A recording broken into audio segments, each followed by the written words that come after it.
Welcome back, everyone.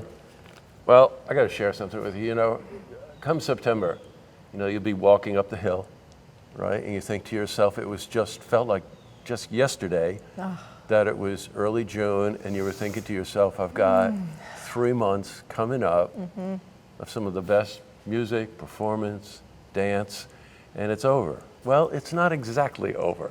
Not by a long shot. We're going to get into that. This is Elizabeth Sobel, who's the president and CEO of SPAC. And everybody that I run into, Elizabeth, mention your name or whatever, and they just light up. Oh, they do. I'm telling you, oh my God, what she's doing at SPAC is so fantastic. Oh, thank you so much. And of course, you count me in there too. Let's just talk just a touch about the season, then we're going to talk about the Wine and Food Festival. Okie doke. You got a favorite? About 40 of them. Yeah, that's what I thought. It's tough. I mean, Jazz Fest just killed it. I mean, Nora Jones, Trombone Shorty, Chawa. I mean, there was just so much. I could spend the whole session talking about that. Sure. The ballet season was phenomenal. I mean, one of my personal favorites was the Kyle Abraham Runaway, which people went crazy over, And of course, to have Coppelia. I mean, Coppelia is part of SPAC's DNA, so having that here was great.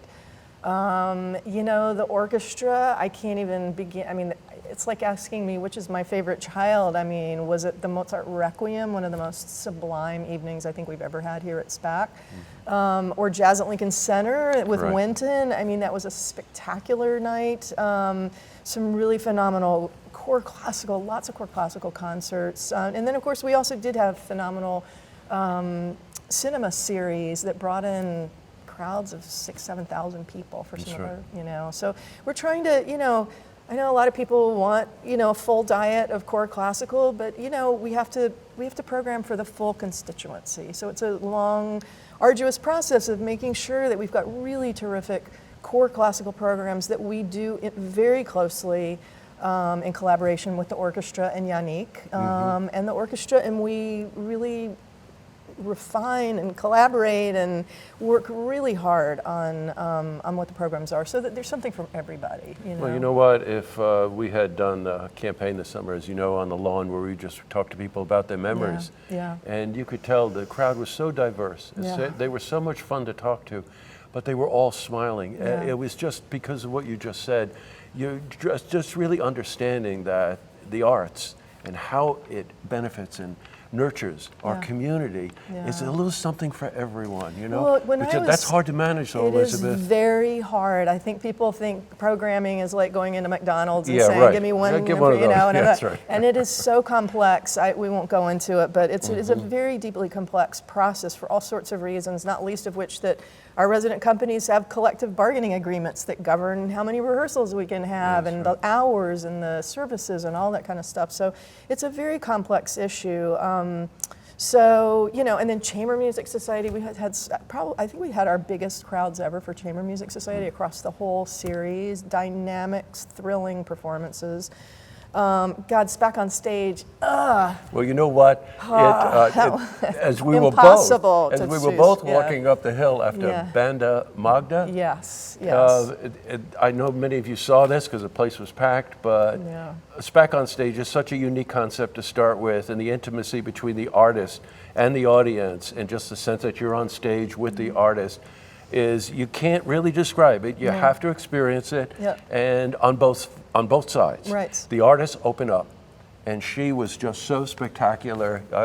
Days we were thinking about it. And by the way, and the audience opens up. I know. It's like, there are the usual rules don't apply. There's no program. You can clap, you can dance, you can photograph, you can video. There's a bar on stage. You can, and it's just that's what we're trying to create. It's that.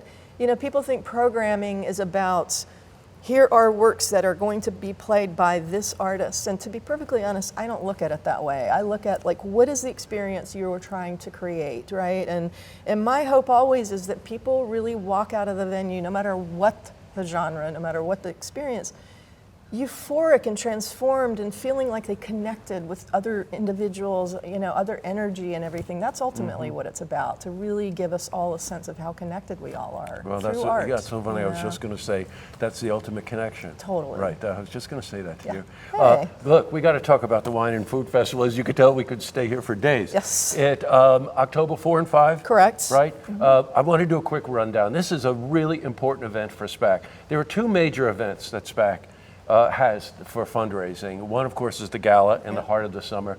But the Wine and Food Festival, really, the money that's raised for this has a very specific purpose in terms of the education program, which has exploded in the last couple of years. It has exploded. A lot of people don't realize, by the way, that SPAC is a 501c3 charitable organization, and we have to raise over $5.5 million every year, along with our earned income, just to operate, right?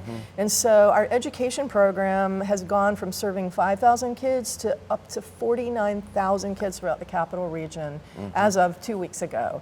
And that, I can't even tell you, I can't even find the words to just say how proud I am of what our education department has achieved. But it takes resources. And so another thing that a lot of people are not aware of is that the Wine and Food Festival directly raises money directly to fund our education programs. So hitting our numbers on this festival has a direct effect on how we're able to continue to grow and bring music out into the capital region for kids of all ages and all sorts of experiences.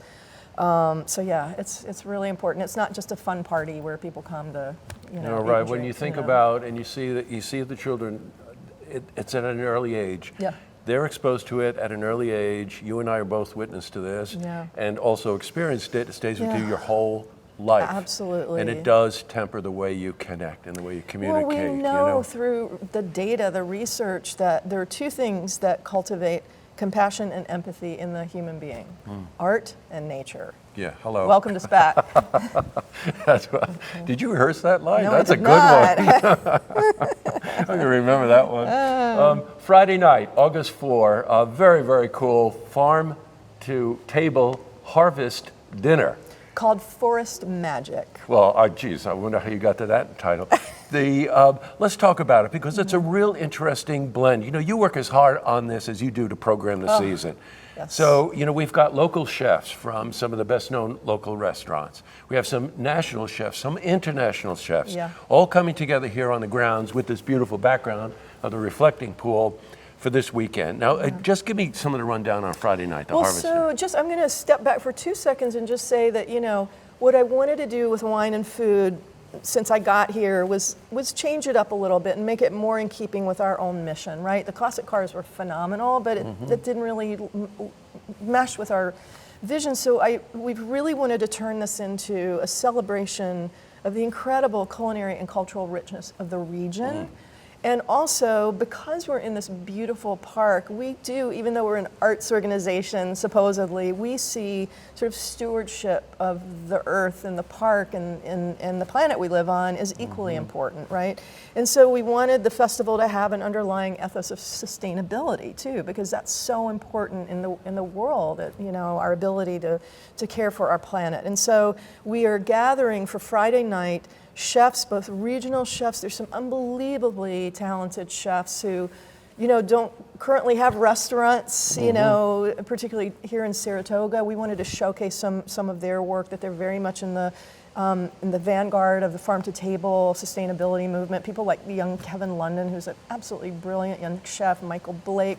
We've got Alston Peltier coming up from New York City. He is an Ayurvedic specialist, and he is an incredible Ayurvedic chef.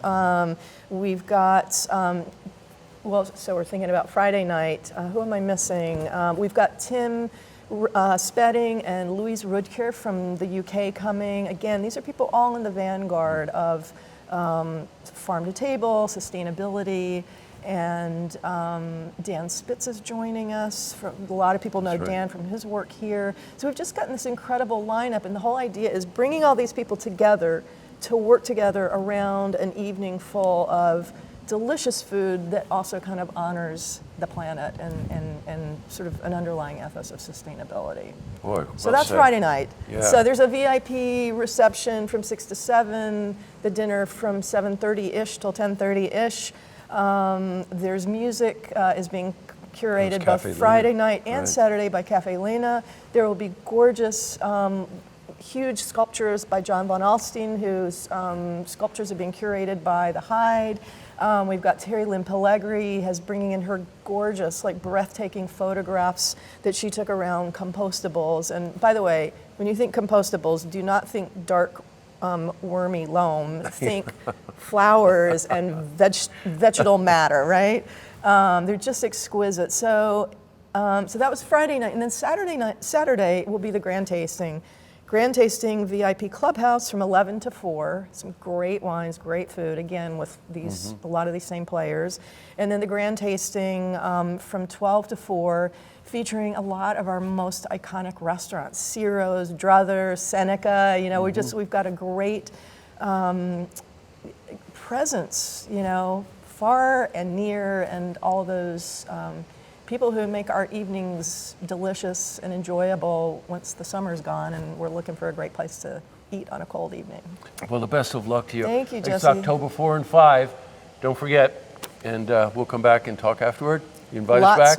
Lots more going on till the end of the year. Yeah, we didn't even talk about the holiday. I want to talk about the holidays. Or Beethoven 2020, but we'll get to that. We'll be there. Okay. All right, in the meantime, if you want to see this interview again, you can head to our website, looktvonline.com.